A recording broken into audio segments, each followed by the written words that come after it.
30 minutes from now, you're going to know how to build a presentation that looks like this, and this, and this. Not the kind of slides that put your audience to sleep. The kind that makes people stop scrolling, lean forward, and actually listen. If you have ever opened PowerPoint, stared at a blank slide, and thought, where do I even start? This video is for you. By the end, you will know exactly where to start, what to do next, and how to finish strong. Quick favor before we dive in. Hit the subscribe button. Let's get into it. Before we build anything, let me give you a 30-second tour of the PowerPoint window so nothing feels mysterious. At the top, you have a ribbon. Think of the ribbon as your toolbox. Each tab, Home, Insert, Design, Transitions, Animations, Slideshow, View, opens a different drawer of tools.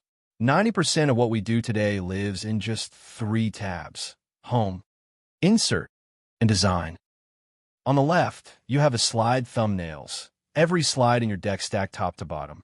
You can click, drag, and reorder them here. This is your map. In the middle is the slide canvas, the big rectangle where your slide actually lives. This is the part your audience will see. At the bottom, you have the notes pane. This is where you type speaker notes, things you want to say but do not want on the slide. The audience never sees these. Only you do when you are presenting. Let's create our first presentation. Click File, then New. You will see 2 options: blank presentation and a gallery of templates. Here's my honest advice. Skip the templates. Most of them look dated, they are over-designed, and they fight you every time you try to change something. We're going to start blank, and by the end of this video, you will have a deck that looks better than 99% of those templates. Click Blank Presentation. First thing I want you to do, every single time you start a deck, is set the slide size. Go to the Design tab. All the way on the right, click Slide Size and pick Widescreen 16:9.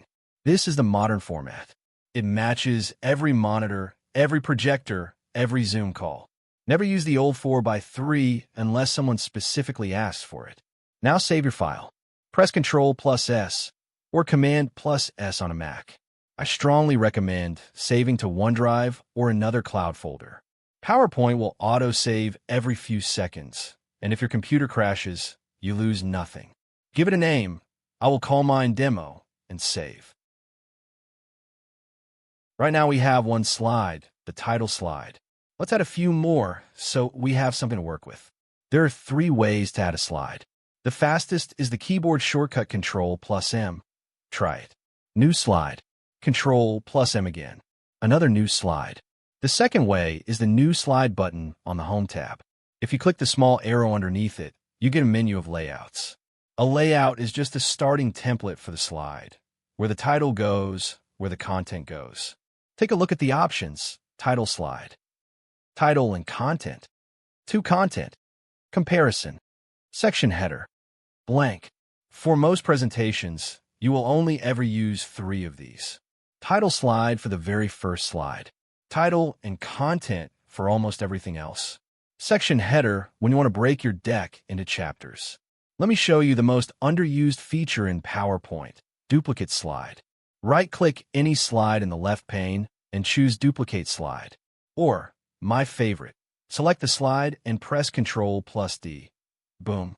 Instant copy. This is gold because once you design a slide you like, you can duplicate it instead of starting over. To reorder slides, just click and drag in the left pane. To delete a slide, click it and press Delete. That is it for slide management. 3 shortcuts that will save you hours. Ctrl+M for new slide, Ctrl+D for duplicate, drag to reorder. Now we're getting the fun part, design. This is where most beginners go wrong, so pay close attention. Click the Design tab. At the top you see a row of themes. A theme controls 3 things at once: your colors, your fonts, and your default layouts. Pick the wrong theme, and your deck looks like a 2008 wedding invitation. Pick the right one, and you are 80% of the way to a great-looking presentation. My rule: pick a theme that is simple. White or very light background. Clean fonts. Minimal decoration. The Office, Gallery, and Ion themes are all safe starting points. Click one you like. Notice how every slide updates instantly. Now let's customize the colors. To the right of the themes, you have variants. Click the small drop-down arrow on variants, then colors, then customize colors. This is where you build a brand palette.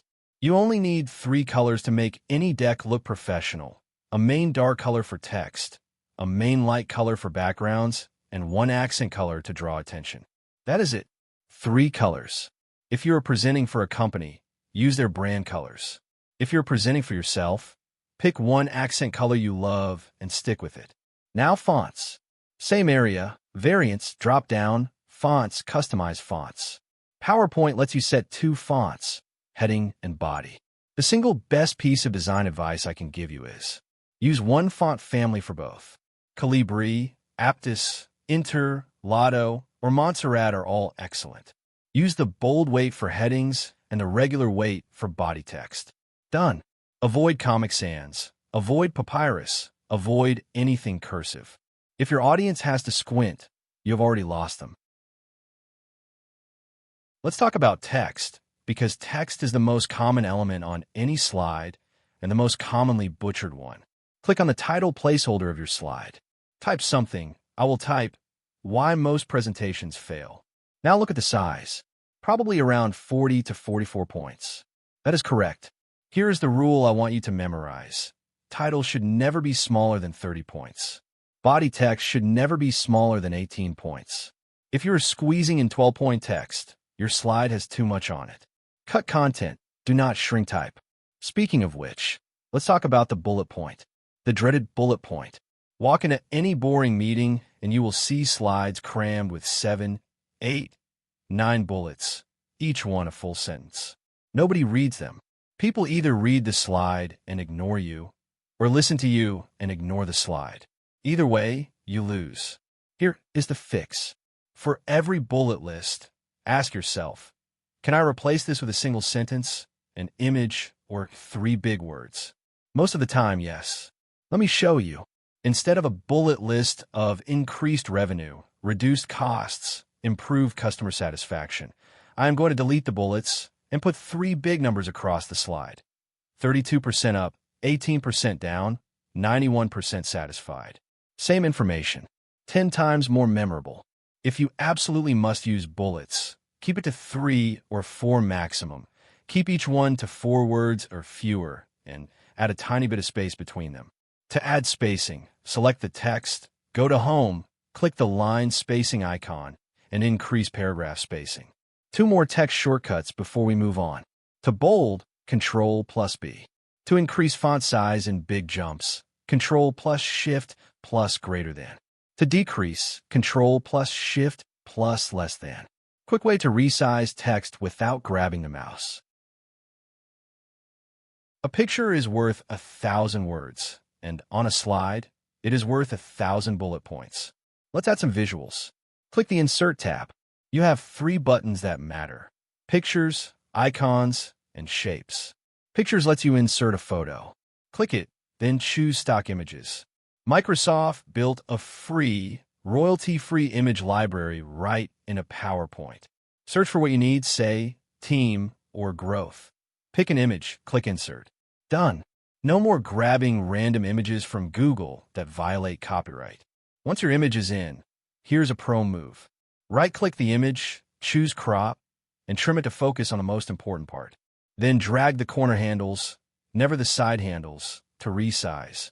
Corners keep the proportions. Sides squish your image into something weird. If your image has a busy background, you can remove it. Click the image, go to Picture Format tab, click Remove Background. PowerPoint guesses what to keep. Anything in pink will be removed. Use mark areas to keep and mark areas to remove to fine-tune. Then click Keep Changes. It is not Photoshop, but for 90% of cases, it works. Now Icons. Insert tab, Icons. This is one of the most underused features in PowerPoint. Microsoft has thousands of free, scalable icons built in. They're vector graphics, so they never get blurry. Search, pick Insert. Then change the color using the Graphics Format tab, Graphics Fill. And finally Shapes. Insert tab, Shapes. You will mostly use rectangles, circles, and arrows. Hold Shift while drawing to keep proportions perfect, perfect circles, perfect squares. Hold Shift while resizing to keep them perfect. Quick design rule. If you have multiple shapes, give them all the same color or use a clear pattern of colors. Random colors look chaotic. 2 or 3 colors, used consistently, look professional. Charts are how you turn boring numbers into a story. Let's add one. Insert tab, Chart. You will see every chart type imaginable. Ignore most of them. 3 chart types cover 95% of business presentations: bar, line, and pie. Pick a clustered column chart. PowerPoint inserts a sample chart and opens a small spreadsheet to enter your data. Type your numbers in, close the spreadsheet, and your chart updates. Now, and this is the part most people skip, clean up your chart. Default PowerPoint charts are loud.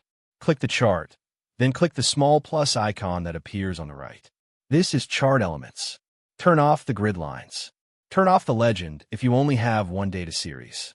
Add data labels so the numbers appear right on the bars. The result, a chart that reads instantly. Same idea for tables. Insert tab, Table. Pick the size you need. Once it is in, go to the Table Design tab and pick a clean style, alternating rows, no heavy borders. Less is more. The point of a table is the data, not the lines around it. If you want your data to match your slide design perfectly, copy your cells in Excel and head over to PowerPoint. Under the Paste menu, select Use Destination Style. This transforms your data into a native PowerPoint table that automatically adopts your presentation's colors and fonts. To keep your slide updated automatically, use a live link. Copy your Excel data, go to Paste Special, and select Paste Link. This connects your slide directly to the source file. Just remember, keep that Excel file in the same folder or the connection will break.